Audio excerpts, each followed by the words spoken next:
I knew it was over the moment Greg didn't make eye contact.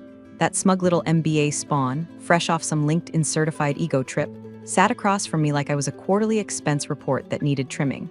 He smelled like citrus body spray and ambition, and his first words weren't hello or thanks for your service but, let's talk about alignment. Alignment. I'd spent 25 years at Lexora Systems writing the very code that made their product worth a damn, and now I was being aligned right out the damn door. He flipped open my review folder like it was a diner menu and said, "Look, Jennifer, you've done good work. Really, but you've been here a long time. We need people who are agile, adaptable. If you're not happy," he smiled, that reptile kind of smile that never touches the eyes, "the door is right there." It wasn't rage, wasn't sadness.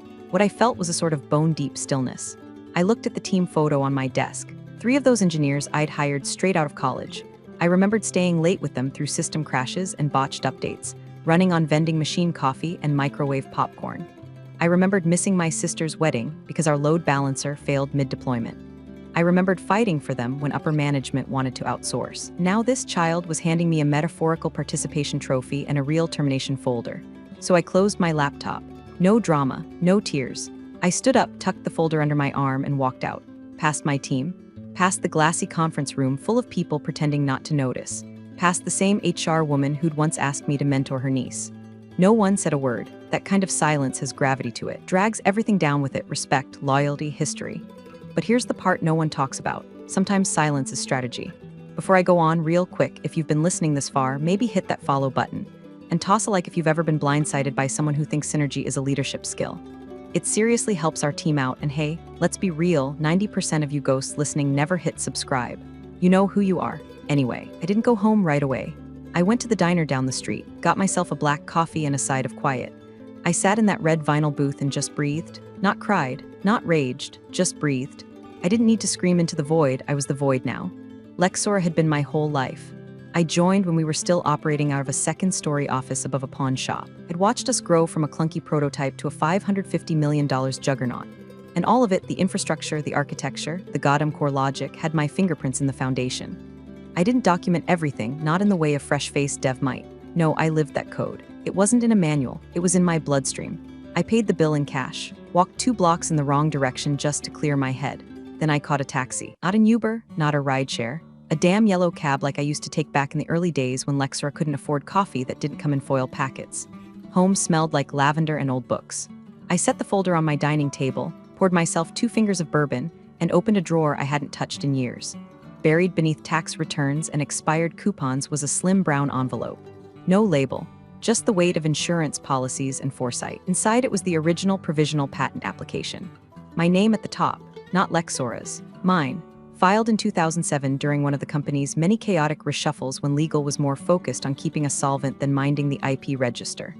I'd been advised by someone much smarter than me, God bless him, to hold the provisional rights until things settled.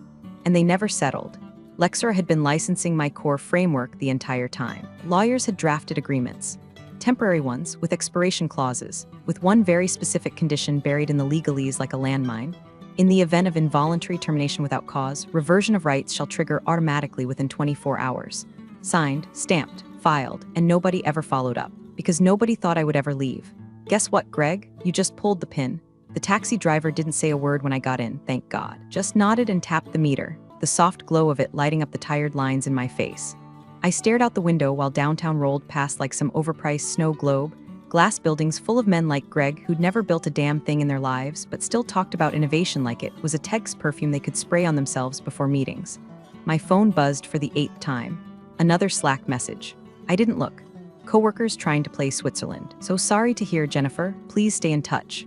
Or worse, HR sending exit survey links like I was going to rate my decapitation experience out of 5 stars. Let them stew. They'd all stood there and watched it happen like a corporate funeral where no one brings flowers. I got home and left everything by the door: coat, keys, laptop, even the folder. I didn't want any of it near me.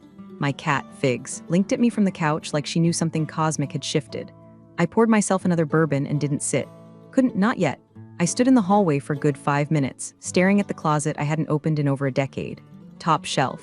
Old banker's box labeled old IP/archive//don't touch. Guess who touched? I sat cross-legged on the floor like I was back in college cramming for finals, hands sifting through brittle printouts and coffee-stained notebooks. My handwriting from 2006 looked like it belonged to another woman, one who hadn't yet learned how little gratitude the world had for quiet brilliance. Tabs and sticky notes fluttered out like moths from a tomb. Then I found it. Manila envelope, thick paper, crisp edge, still sealed at the flap with the original notary's stamp. The date made my heart skip, July 12, 2007. It had been filed under my name, not Lexora's, not on behalf of. Mine. Back then, I was just trying to protect my work. We were a small team and I didn't trust the startup chaos. A friend of mine, Nick, an old IP attorney who now raises alpacas somewhere in Oregon, told me, "Jen, file it under you.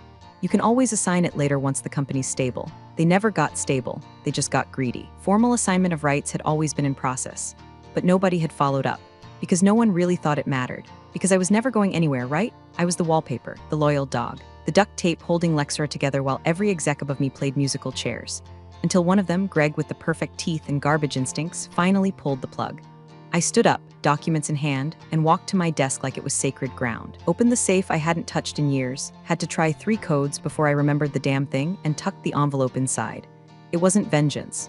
Not yet, it was preparation. I stared at the blinking cursor on my laptop for a while, then opened an encrypted email draft to Nick. Subject line, need you to confirm a clause. I attached a scanned copy of the provisional filing. The fine print was almost poetic in its brutality. Should the inventor be terminated involuntarily, and without cause, reversion of full ownership shall occur within 24 hours of official notice. I typed, still valid, I hit send. Then I sat there in the blue glow of my screen, bourbon sweating in my hand, figs curled against my leg like a silent co-conspirator. The phone buzzed again, voicemail from Greg of all people. I didn't listen. I didn't have to. Probably some sanitized corporate speak about handoff protocols or knowledge transitions. Too late. I walked to the window and watched the city blink beneath me. 25 years. 25 years of making other people look smarter than they were, of translating brilliance into digestible little chunks for men who wore suits like armor and used words like synergy and learnings. Well, lesson delivered, boys. This wasn't the part where I wept into a pint of ice cream or rage applied to competitor listings. This was the part where I remembered who I was. Not Jennifer from HR, not legacy overhead, not the woman they thought would go quietly. This was the part where stillness calcified into resolve, and they had no idea what was coming. Nick called me back before sunrise, Oregon time. I picked up on the first ring. No pleasantries. Does the clause still stand? I asked. Didn't answer right away. I could hear the rustle of old pages, the soft clink of his reading glasses shifting as he scanned line by line. I imagined him sitting at his farmhouse kitchen table, legal pad in one hand, probably a half-eaten banana in the other. Same as always. The man could gut $1 billion deal before his second cup of coffee. Finally, he exhaled. Yes, he said flatly. And if they fired you yesterday? It triggered reversion the moment you walked out the door. I didn't speak. He added, I mean Jesus, Jen, you kept that clause? I didn't laugh, I didn't need to. Lexora's core patent had just reverted to me, automatically. I hung up without a goodbye, not out of rudeness, just efficiency. There was work to do now, and every second counted. That 24-hour window wasn't theoretical, it was real. By the time the digital clock on my microwave blinked 6:07 a.m., I was already logged into the USPTO e-filing system. The reversion confirmation was a pre-written template, something Nick and I had drafted years ago just in case, back when Lexora was still calling itself Lex Tech and hosting all-hands meetings over Chinese takeout. I remember Nick saying, you probably won't ever need this. The world's built on the backs of women who assumed they wouldn't get screwed. God, I missed that sarcastic bastard. I opened the encrypted folder, double-checked the signature fields, and filled out the formal reversion notification. It wasn't dramatic. There was no dramatic legal letterhead or cease and desist fanfare.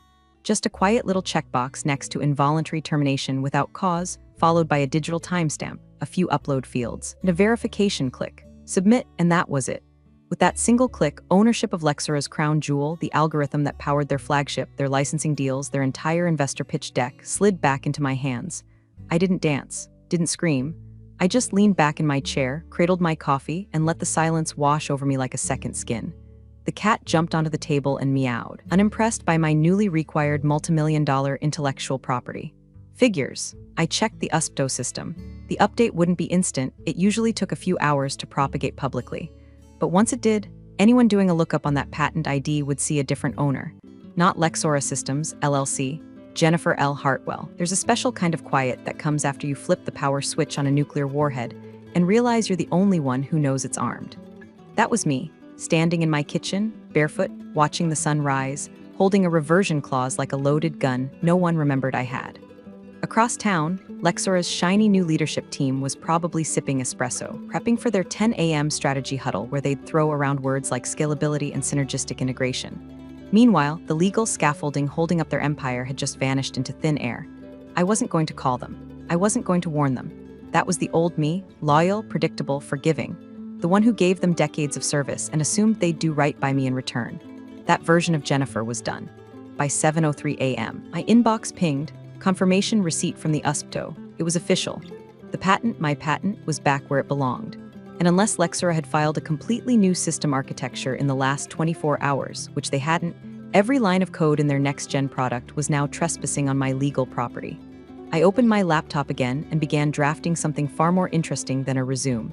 Licensing terms. I wasn't just going to reclaim what was mine. I was going to make them pay for thinking I was disposable. Not loudly, not in court, not on Twitter, just with contracts, numbers, royalties, leverage. Because revenge in the digital age doesn't wear war paint, it wears a watermark. Greg was in rare form that morning. At least that's what I heard. Word travels fast when you've spent 2.5 decades embedded in a place, especially when half the staff still thinks of you as the human firewall between their code and the inevitable executive brain fart. Apparently, Greg kicked off the product strategy meeting like he was hosting a game show, arms wide, teeth gleaming, dripping confidence like a used car salesman on a meth bender. He was talking agile pivots and Q4 dominance. Said the next-gen update would blow our competitors out of the water. Every feature, every enhancement, ran off the same algorithm I'd written in my basement during the Bush administration. You know, before we even had a server room. And not one person, not one, in that room had thought to check the USPTO filings that morning. I imagined them clustered around the digital whiteboard, dragging blocks labeled core engine and recommender module like toddlers playing with firecrackers. Greg probably mentioned me once, if at all. Maybe as legacy input, or worse. The old system? By 11:30 my phone buzzed. Caller ID, Marcy from Product, who used to sneak me Snickers during late-night crunches and once cried in my office because her code broke the sandbox environment 2 hours before a client demo. I almost didn't answer, but curiosity won. Hey Jen, her voice was cautious, like she was poking a bear from behind a fence. Just a heads up. Moving your old code into the new build this week. Next gen launch window got bumped up. Kinda weird without you here. I let that sit in the air like a rotten egg. Then I said, good luck with that. She paused. Wait, what? Click. Let them squirm. See, this was the part people never understood about me. I didn't scream. I didn't sue. I didn't write angry Glassdoor reviews or call their investors. I let the rope tighten on its own. And baby, it was tightening fast. By noon, Lexora's legal inbox had already received the USPTO reversion notification. But here's the kicker, nobody read it. Because in companies like Lexora, the legal team only checks what the executives tell them to check. And the executives, they were too busy high-fiving each other and dry humping the next investor pitch deck to realize the floor was about to drop out from under them. Greg, meanwhile, strutted through the halls like a man who thought he'd slayed a dragon, not realizing the dragon had already filed a 26-page IP enforcement memo and was sipping bourbon by the fireplace. From what I heard later, he even made some crack in the break room about how clean the transition was. Something like, she didn't even fight it, guess the game's changed. Yeah, Greg, it sure has. They were days, maybe hours, away from pushing a live demo that was 100% dependent on code they no longer legally had access to. Every commit, every push, every scheduled integration test was now a line item on my licensing ledger. And I wasn't charging friendship rates anymore. That afternoon, I started getting LinkedIn messages. Little pings from engineers and analysts pretending to check in out of curiosity, but all of them danced around the same question. What happened? One even said, Greg's saying you quit. Of course he is. Greg's the type to gaslight a fire drill. I didn't reply to any of them, not yet. Let them stew. Let them feel that itch in the back of their brains, that creeping sensation that something was wrong off missing. That wasn't just their imagination. That was the algorithm they were trying to steal, screaming through every line of code, I don't belong to you. Later that night, I logged into the USPTO public access system again. There it was, patent hash 79,864,322, status updated. Owner, Jennifer L. Hartwell. Date of reversion, timestamp to the minute of my termination. No red flags, no warnings, just a single name change that no one at Lexora had bothered to notice. But the clock was ticking, and the slow burn had begun. It started with a kid. One of those poor, overambitious summer interns Lexora scoops up from overpriced colleges and feeds into the legal department like chum into shark-infested waters. His name was Aiden, or maybe Ethan, doesn't matter. He was the kind of eager puppy who wore button-downs even on casual Fridays and highlighted documents in 3 colors like that was gonna save him from burnout. He was tasked with monitoring USPTO activity for competitor filings. Innocent enough. Just click around, look for anything weird, flag if necessary, a box to tick, until he typed in Lexora's own patent numbers and saw my name. I can only imagine the moment. His mouth probably dried up. Highlighter froze mid-stroke. Maybe he thought he clicked the wrong link. Maybe he refreshed the page 3 times like a glitch would magically undo a corporate aneurysm. But the truth just sat there, blinking on his screen. Inventor and owner, Jennifer L. Hartwell, effective date, 24 hours post involuntary termination. He flagged it. Emailed it to his supervisor with a little subject line like, possible issue, which is corporate for I don't want to die for this. Legal read it, paused, probably reread it 5 times, then dug through their dusty agreement folder and found the clause. The one they'd filed and promptly forgotten. The one I'd slipped in like a silent tripwire 15 years ago. It was airtight. Lexora's shiny $550 million core technology was now legally squatting on property they didn't own, and they'd already sent out invites for the public demo. Greg, of course, handled it with all the nuance of a YouTube prank bro caught shoplifting. I'm told he laughed when legal brought it to him. Oh, it's probably a clerical glitch, he said. Clerical glitch. Like the USPTO just accidentally handed over the company's most valuable IP to the woman he fired 2 days ago. Then he doubled down, told legal to keep it quiet until after the demo, said they'd iron it out post-launch and accused the legal team of chasing ghosts. Ghosts. I'll be sure to etch that on his career's tombstone. Meanwhile, the product team kept working like everything was fine. They had no idea they were running daily builds, scheduling final QA, printing glossy materials with buzzwords like proprietary tech and patent-protected AI architecture, all of which now technically belonged to me. They were building a house on land they didn't own. Every hour that passed tightened the rope. Because once you demo something publicly, once you claim it as your own under IP law, that's infringement. And infringement with knowledge, that's willful, which means triple damages. But Greg didn't care, or didn't understand, or both. He was too busy updating his LinkedIn with phrases like driving product innovation and revolutionizing industry verticals. Smug little emojis, #blessed. Legal quietly began drafting a worst-case risk memo. I know this because one of the junior attorneys forwarded it to a friend of mine who forwarded it to me. The subject line? Patent reversion urgent. The memo itself was 3 pages long, but the last line said it all. Recommendation, postpone demo until IP ownership clarified. It was marked low visibility. Translation, don't let the board see this. Not yet, because that's what Greg feared most. Not the law, not the consequences, the board. He hadn't told them I was gone, not officially. He'd buried it under a line item in the org chart update and phrased it like legacy realignment. He told them the next-gen system was ready, that everything was on schedule, that Lexora was cruising, so they still didn't know, and the demo was 3 days away. Tick, tick, tick. The call came at 6:12 a.m., just as I was spooning coffee grounds into the filter, still half in yesterday's hoodie and the same leggings I'd been wearing since Tuesday. I knew that number by heart, though I hadn't seen it flash on my screen in nearly 5 years. Hal Brennan, the founder, the ghost in Lexora's machine. He'd stepped back a decade ago, retreating to some lakeside compound in Vermont with bad reception and better scotch. But Hal wasn't like the VCs or boardroom windbags who came after. He didn't care about buzzwords or sleek dashboards. He understood the guts of the thing, knew the difference between flash and fire, which made it all the more insulting that he let people like Greg slither their way into the soul of what we built. I let it ring twice before I picked up. Jennifer? His voice still carried that slow thunder, aged bourbon and disappointment wrapped in static. Hal, I said, stirring my coffee. Long time. I just got an alert from USPTO. Patent 79,864,322, a pause, it lists you as the owner. I said nothing. Just waited. Is this some mistake? No, another beat, but that can't be. You assigned that to Lexora. No, Hal, I said calmly. I didn't. I never filed the final transfer. Remember, I was told it would be formalized after Series A. Legal got shuffled, then shuffled again. It never got done. He went quiet. I could hear the soft sound of him breathing, slower now. Processing. Jennifer, this is the core system. I know. He finally asked it. Why now? I let the question settle between us like dust in a server room. Then I said, because your people terminated me without cause. Because the clause we wrote 15 years ago kicked in. He groaned low, like an animal hit center mass. That was never supposed to be permanent. I trusted your people would honor the deal. Silence. They didn't, I said. Click. He hung up. I didn't expect an apology. I didn't want one. I just wanted him to understand. 10 minutes later, he was seen storming into Lexora HQ. I got the play-by-play from 3 different people within the hour. One said he came through the front doors like a hurricane in leather loafers. No appointment, no entourage, just the founder, face red, hair wild, waving a printed copy of the patent listing like it was a death certificate. He didn't go to Greg's office first. He went to legal. Smart. Hal wasn't the type to scream, but his presence was loud enough. Intern who first spotted the reversion said Hal stood in front of the GC's desk and asked one question. Did we ever formalize the IP transfer for Hartwell's algorithm? And when the answer came back, stammered, incomplete, laced with half-assed excuses, he closed his eyes and muttered, "Jesus Christ." Then he did go to Greg's office. And that, I'm told, was not quiet. The hallway outside conference room B reportedly emptied within seconds. Witnesses claim Greg started his usual spiel. "We're on track, this is just noise, legal's got it," but Hal didn't let him finish. He slammed the patent printout onto the glass table and said, loud enough for the admin staff to hear from 20 feet away, "She owns the oxygen you're breathing." Greg mumbled something about internal realignments and miscommunications. But Hal wasn't there for spin. He was there for truth. And the truth was Lexora Systems, this company he had bled for, built from nothing but circuit boards and ramen noodles, was about to go live with a product they no longer had the right to use.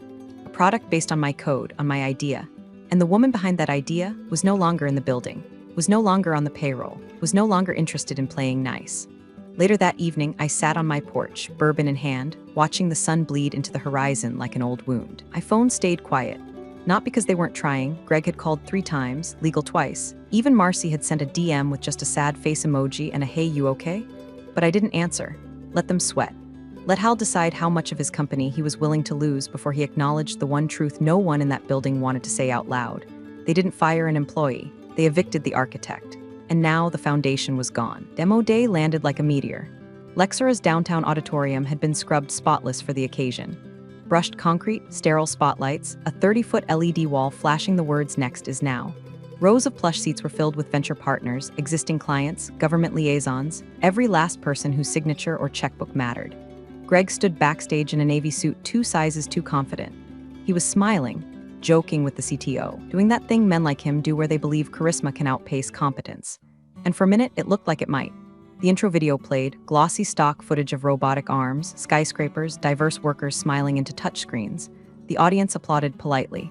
Greg adjusted his mic, walked to center stage. "Ladies and gentlemen," he began, voice syrupy with self-satisfaction, "what you're about to see is the future of predictive systems. Platform that will change how our clients, how the world, approaches adaptive infrastructure." He gestured to the screen behind him, where the product UI loaded up. "Sleek, familiar, mine. In the next 10 minutes," he said, "we'll walk you through our most advanced iteration yet, powered by our proprietary engine, developed right here at Lexora." That's when legal moved. Not fast, not panicked, just silent. A tall, gray-haired woman in a blazer 3 shades too dark to be accidental. She stepped onto the stage from the wing and leaned in, her mouth close to Greg's ear. "I wasn't there, but I know what was said. We can't demo that system. We don't own the patent anymore." Greg blinked, laughed too loud. "Excuse me, small technical hiccup," he told the crowd. "Give us just a moment." He stepped aside with legal. The mic was still on. The whole front row heard him whisper, "What are you talking about? We've always owned that code." "No, Greg," she replied, "you never did. Jennifer Hartwell owns the IP. The reversion is final. It's logged. It's live. If we demo this, we're in willful infringement territory." The blood left Greg's face like it was called home. A handful of whispers started in the back. Phones lit up. 2 people near the investor section pulled up the USPTO site right there in their laps. Patent hash 79,864,322. Click, scroll, read. Owner Jennifer L. Hartwell. Date updated 3 days ago. The demo feed on the giant screen froze. The placeholder UI hovered there like an open secret. The whole room waited. The silence thickened into something jagged. From the very back, Hal Brennan stood. No words, no motion, just his presence. Watching, arms crossed. His expression unreadable. Not surprised. On stage, Greg cleared his throat. It appears we'll need to postpone our demonstration of the core system," he said, fumbling for the right lie. "Due to unexpected legal review and an asset verification." No one applauded. The CTO looked like he wanted to crawl into the floor.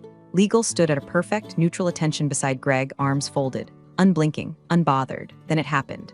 An investor, a woman from Draper Something, stood up. She held up a sheet of paper. Jennifer L. Hartwell's name printed in bold. "I believe this is the patent registration," she said. "The one referenced in your marketing?" Greg squinted. I'm not sure where that came from, public record," she said. "We all have it now." More papers began to circulate. A full printout of the USPTO listing, along with the reversion clause in plain language. Someone had emailed it to the room. No one looked at the stage anymore. They were reading, sharing, connecting the dots. That code, that system, that wasn't Lexora's, it was hers. Jennifer wasn't in the room, but her name was everywhere, on the documents, in the code, etched into the very DNA of the company Greg had claimed to lead.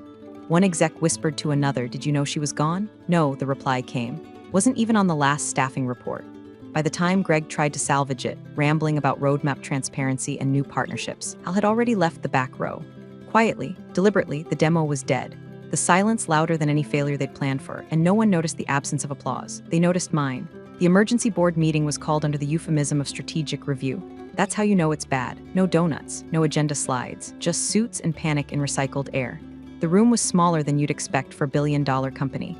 Frosted glass walls, polished oak table that still had a water ring from a champagne toast 3 quarters ago. 12 chairs filled with people who hadn't touched code in 20 years but held more power than any engineer ever would. Greg was already there when the board filed in. Tie loose, collar damp, his laptop open, fingers twitching over the keyboard like a man who thought maybe, just maybe, he could PowerPoint his way out of this. He couldn't. The general counsel stood at the head of the table, a single page in hand. She didn't sit, didn't soften. Just read, per Section 9, Subclause D, of the original IP provisional assignment. Upon involuntary termination without cause, full ownership rights shall revert to the original filer of record within 24 hours of formal notice. She looked up. The formal notice of termination was filed electronically by HR at 4:03 p.m. Monday. Reversion was processed by the USPTO at 4:07 p.m. Tuesday. She laid the page on the table. Nobody touched it. Greg leaned forward, tried to smile. Let me clarify, this wasn't some hostile firing, it was a performance issue. Jennifer didn't adapt to modern processes. She was disengaged, low energy. The team needed new direction. The room remained still, just the soft hum of the HVAC. Hal was the last to speak. He didn't raise his voice, didn't even look directly at Greg. Just stared out the window as he said, "You fired the architect of our entire product line?"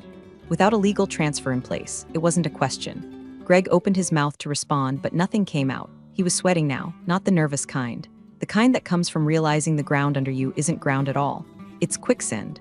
One of the board members, a silver-haired man from capital markets, spoke next. Did anyone in legal flag this clause before termination? The GC didn't flinch. No one asked us to review the original filings. We were not looped in on her departure. Hal turned now. Full attention on Greg, so you didn't just fire her. A pause, you hid it. Greg's hands spread out in front of him like a man trying to explain away a house fire he started with scented candles and ego. The board approved the reorg, the board, Hal said, cutting him off. Proved a strategic realignment, not the elimination of the company's legal claim to its only proprietary product. The silence that followed wasn't empty. It was dense, thick with realization, with consequence. Jennifer wasn't there, didn't need to be. Her presence filled the room anyway, in every contract clause, in every updated filing, in every NDA they now had to comb through to figure out just how deep this screw-up went. One of the newer board members, a woman who joined post-Series D, flipped through the printed patent packet and muttered, "She never even transferred it." "No," said the GC, "she let us use it under a temporary license." Good faith, and now? The GC looked up. "We're in violation." "Jesus," someone whispered. Greg wiped his forehead. His once crisp shirt clung to him now. "Okay, but look, we can fix this. We'll negotiate. We'll offer her a comp package, some equity. She'll come around." Hal's eyes narrowed. "You think this is about money?" Greg blinked. "This isn't about money," Hal said. "This is about respect, legacy, control. She was the product. And now she owns it again, because you didn't understand what she was worth." No one dared reply. Greg looked around the room, searching for support. All he found were eyes turned downward. The CFO took off his glasses and rubbed the bridge of his nose like he was calculating how many zeros would be in the damages estimate. The GC collected the documents. "Unless Miss Hartwell voluntarily returns rights, we can't use the core system. Not in demo, not in production, not in R&D. Another board member spoke. "So, what can we use?" Greg tried to speak. No one let him, and from somewhere beyond the walls of that meeting room, Jennifer sat quietly in her home office, sipping from a chipped mug, watching the sunrise burn over the skyline. She didn't need to be there. She was already everywhere. I woke up to the kind of silence that only happens after something has exploded. The sun was barely up, a sliver of pale light pushing through the blinds, casting bars across the ceiling like I was in a holding cell. My phone lay face down on the nightstand, vibrating so hard it nearly fell off. When I turned it over, I didn't see the lock screen, just numbers. 243 missed calls. It didn't even show names anymore, just more. The notification bar was a massacre. Voicemails, texts, Slack pings from inactive accounts, 2 urgent emails flagged from Lexer Illegal, a DM from Marcy that just said holy SHT, and one from Hal. I scrolled for a moment. Didn't open a thing. Then, like I was brushing a speck of dust from my shoulder, I pressed call back on the most recent missed call from Hal Brennan. He picked up on the first ring, no greeting, just raw sandpaper panic. "Why does the USPTO list you as the owner?" I took a sip of my lukewarm coffee, stretched out on the couch, cat nestled behind my knees. "Because it always did," I said evenly. "I just let you use it." Silence. Then quieter. "Jennifer, what do you want? Not can we fix this? Not how do we walk it back? Not even I'm sorry." He already knew none of that mattered anymore. I didn't answer him on the phone. I didn't need to. 10 minutes later, I sent an email. The subject line was one word, terms. Inside was a bullet point list. Calm, surgical, no legalese, no filler. Full buyout rights for Lexera Systems to relicense patent hash 79,864,322. Eight-figure royalty agreement retroactive to the date of termination. Seat on the board with voting privileges non-negotiable. I ended it with a single sentence. This is not revenge, this is realignment. And then I hit send. No signature, no warmth, just truth. Hal didn't reply immediately. I didn't expect him to. He was likely still in the boardroom, trying to explain to investors why the woman they erased from the company now held every card in the deck. Why the next product cycle, the demos, the funding rounds, the pending government contracts, now rested on one name, mine, burned into the USPTO database and the collective memory of every exec who underestimated me. I wasn't looking for my job back. I didn't want to sit at the same desk, sip from the same mug, smile politely at the same people who stood silent while Greg handed me a folder and a dismissal smile. I wanted leverage. I wanted presence. Not at the kids' table anymore, not as Jen in R&D, as Jennifer L. Hartwell owner. 3 hours later, my terms were accepted, all of them. I didn't reply right away, let them sweat, let them think I might change my mind. Then I sent a simple follow-up, I'll need a fresh badge, and my nameplate returned. You'll find it in Greg's desk drawer, second one down. He never threw it away, just hid it that night. I poured a double and sat by the window while the emails rolled in. Lawyers, licensing agents, HR scrambling to word their grovel in compliance-safe language. The silence I'd felt the moment I closed that laptop. It was back. But this time it was mine. I didn't need applause. I didn't need revenge porn or LinkedIn posts bragging about resilience. I got what I came for: respect, equity, a seat at the table, and a legally binding reminder carved into federal record that when you fire the architect, you better check who owns the blueprints. Because some of us don't burn bridges, we build new cities, and we charge rent. Big thanks for watching, you sneaky seniors. Subscribe to keep the coffee pot brewing revenge. Your ex-colleagues won't know what hit 'em.